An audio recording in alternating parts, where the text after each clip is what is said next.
नमस्कार दोस्तों। कुंभ मेले का आयोजन वैसे तो कुछ सालों के अंतराल में होता रहता है।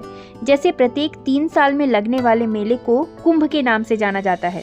वहीं 6 साल में लगने वाले मेले को अर्ध कुंभ और 12 साल बाद पूर्ण कुंभ या फिर महाकुंभ कहा जाता है। लेकिन क्या आपने कभी ये सोचा है कि आखिर महाकुंभ का आयोजन हर 12 साल में ही क्यों किया जाता है? वैसे कुंभ मेले का इतिहास बहुत ही रोचक है। महाकुंभ का आयोजन हर साल नहीं बल्कि 12 साल में एक बार होता है।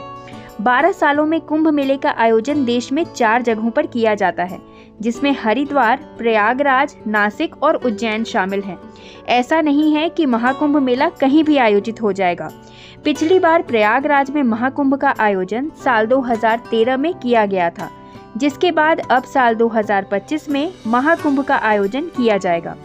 तो आइए पहले ये जान लेते हैं कि आखिर 12 साल में ही क्यों लगता है महाकुंभ। दोस्तों, ऐसा कहा जाता है कि कुंभ मेले का इतिहास लगभग 850 साल पुराना है। इसकी शुरुआत आदि शंकराचार्य ने की थी और 12 सालों में लगने वाले महाकुंभ में शामिल होने के लिए दुनिया भर से लोग आते हैं। ज्योतिष के अनुसार कुंभ मेले का आयोजन ग्रहों की स्थिति यानी बृहस्पति के कुंभ राशि में प्रवेश और सूर्य के मेष राशि में प्रवेश के साथ जुड़ा हुआ है। कुंभ मेला 12 सालों के बाद लगने का मुख्य आधार बृहस्पति की गति से ही संबंधित है, क्योंकि बृहस्पति एक राशि में लगभग 12 माह रहते हुए 12 वर्षों में 12 राशियों का भ्रमण पूर्ण करते हैं और लगभग 12 वर्षों के बाद उसी राशि में स्थित होते हैं जहां वो 12 साल पहले थे। बृहस्पति की 12 राशियों की पुनरावृत्ति ही कुंभ का मुख्य आधार है। वैसे देखा जाए तो लोग इसे समुद्र मंथन से भी जोड़ते हैं। कथाओं के अनुसार ये कहा जाता है कि कुंभ का आयोजन समुद्र मंथन के आदिकाल से ही शुरू हो गया था। जब देवताओं और राक्षसों ने मिलकर अमरता का अमृत उत्पन्न करने के लिए समुद्र मंथन किया था, उस समय सबसे पहले विष निकला था, जिसे भोलेनाथ ने पिया था। उसके बाद जब अमृत निकला तो उसे देवताओं ने ग्रहण किया था। काल भेद के कारण देवताओं के 12 दिन मनुष्य के 12 वर्षों के समान है। इसीलिए महाकुंभ पर्व प्रत्येक स्थल पर 12 वर्ष के बाद ही लगता है। समुद्र मंथन के दौरान देवताओं और राक्षसों के बीच अमृत के घड़े के लिए लड़ाई 12 दिव्य दिनों तक चलती रही, जो मनुष्यों के लिए 12 साल माना जाता है। यही वजह है कि कुंभ मेला 12 साल में एक बार मनाया जाता है। ऐसा कहा जाता है कि इस अवधि के दौरान नदियां अमृत में बदल गईं। इसीलिए दुनिया भर से कई तीर्थयात्री पवित्रता और अमरता के सार में स्नान करने के लिए कुंभ के मेले में आते हैं। पौराणिक कथा के अनुसार देवताओं और असुरों के बीच 12 वर्षों तक संग्राम चला था।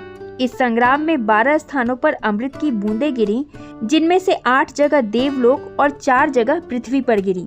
जिन स्थानों पर यह अमृत गिरा वो स्थान थे प्रयागराज, हरिद्वार, उज्जैन और नासिक, जहां की कुंभ के मेले का आयोजन किया जाता है। संगम नगरी में आगामी महाकुंभ मेले को लेकर उत्साह और तैयारियां बिल्कुल चरम पर हैं। महाकुंभ मेले में इस बार 40 करोड़ से अधिक लोगों के आने की उम्मीद है।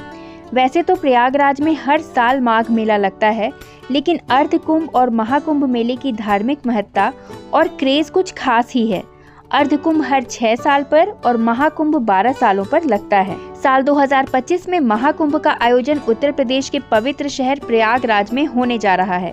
महाकुंभ के भव्य आयोजन को देखते हुए उत्तर प्रदेश सरकार ने इस आयोजन के लिए 2600 करोड़ रुपए का बजट आवंटित कर दिया है।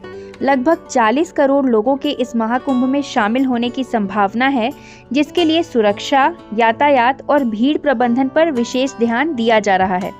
सरकार ने व्यवस्था को सुव्यवस्थित और सुरक्षित बनाने के लिए सभी आवश्यक तैयारियां की हैं। महाकुंभ केवल एक धार्मिक आयोजन नहीं है, बल्कि ये भारतीय संस्कृति और आध्यात्मिकता का एक जीवंत संगम है, जो लोगों को अपनी आस्था को पुनः जागृत करने और ईश्वर की निकटता का एहसास दिलाने का अवसर प्रदान करता है।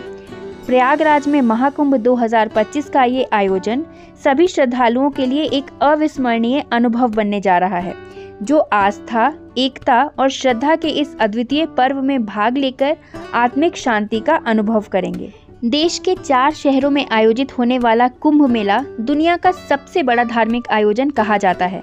कुंभ मेले की उत्पत्ति का वर्णन 8वीं शताब्दी के दार्शनिक शंकराचार्य ने किया था। संस्थापक मिथक बताता है कि कैसे राक्षसों और राक्षसों ने समुद्र मंथन के रत्न कहे जाने वाले पवित्र घड़े यानी अमृत के कुंभ के लिए लड़ाई लड़ी। ऐसा माना जाता है कि मोहिनी का रूप धारण करके राक्षसों के चंगुल से भगवान विष्णु ने कुंभ को निकाला था। जब वे स्वर्ग की ओर इसे ले जा रहे थे तो बूंदें उन 4 स्थलों पर गिरी जहां आज कुंभ मनाया जाता है, यानी कि हरिद्वार, उज्जैन, नासिक और प्रयागराज। पौराणिक कथाओं में ये भी कहा जाता है कि प्रजापति ब्रह्मा ने यमुना और गंगा के संगम पर स्थित दशाश्वमेध घाट पर अश्वमेध यज्ञ करके ब्रह्मांड का निर्माण किया था, जिसके कारण प्रयागराज में कुंभ सभी कुंभ त्योहारों में सबसे ज्यादा महत्वपूर्ण है। इस त्योहार के ज्योतिषीय महत्व को समुद्र मंथन की कथा दर्शाती है, जब भगवान विष्णु को 12 दिव्य दिन स्वर्ग पहुंचने में लगे थे। हिंदू कैलेंडर के अनुसार हर 12वें वर्ष जब माघ महीने में अमावस्या के दिन बृहस्पति मेष राशि में प्रवेश करता है तो कुंभ मनाया जाता है। कुंभ मेले का सामाजिक महत्व इस तथ्य में निहित है कि ये दुनिया का एकमात्र ऐसा आयोजन है जिसके लिए किसी आमंत्रण की आवश्यकता नहीं होती है। फिर भी करोड़ों तीर्थयात्री इस विशाल आयोजन के लिए आते हैं। कुंभ मेला एक सामाजिक संदेश भी देता है जो सभी मनुष्यों के कल्याण, अच्छे विचारों को साझा करने और रिश्तों को बनाए रखने और मजबूत करने का है। मंत्रों का जाप, पवित्र व्याख्याएं, पारंपरिक नृत्य, भक्ति गीत और पौराणिक कहानियां लोगों को एक साथ लाती हैं, जिससे कुंभ का सामाजिक महत्व झलकता है। कुंभ का महत्व अमृत है। इसके अलावा ऐसा कहा जाता है कि कुंभ मेले के पीछे की कहानी तब की है जब देवता पृथ्वी पर रहा करते थे। ऐसा कहा जाता है कि दुर्वासा के अभिशाप ने उन्हें दुर्बल कर दिया था और दुष्ट उपस्थिति ने ग्रह पर तबाही मचा दी थी। उस समय भगवान ब्रह्मा ने देवताओं को असुरों की सहायता से अनंत स्थिति का अमृत के लिए प्रेरित किया। बाद में असुरों को पता चला कि देवताओं ने उनके साथ अमृत साझा ना करने की योजना बनाई है, इसलिए उन्होंने 12 दिनों तक उनका पीछा किया, जिसके दौरान अमृत 4 स्थानों पर गिरा और अब वहां कुंभ का मेला आयोजित किया जाता है। हालांकि कुंभ मेले की शुरुआत के बारे में ठीक बताना थोड़ा मुश्किल है, लेकिन कुछ विद्वानों के अनुसार कुंभ मेला ईसा पूर्व में शुरू हुआ था और ये काफ़ी प्राचीन परंपरा है। तो दोस्तों, आशा करती हूँ इस वीडियो में दी गई जानकारी आपको यूज़फुल और इन्फॉर्मेटिव लगी हो। अगर ये वीडियो आपको पसंद आई है, इस वीडियो को एक लाइक ज़रूर करिए, वीडियो को ज़्यादा से ज़्यादा शेयर करिए। अगर आप चैनल पे नए हैं तो चैनल को सब्सक्राइब कर लीजिए और ऐसे ही और वीडियोज़ के लिए हमारे चैनल के साथ जुड़े रहिए। धन्यवाद।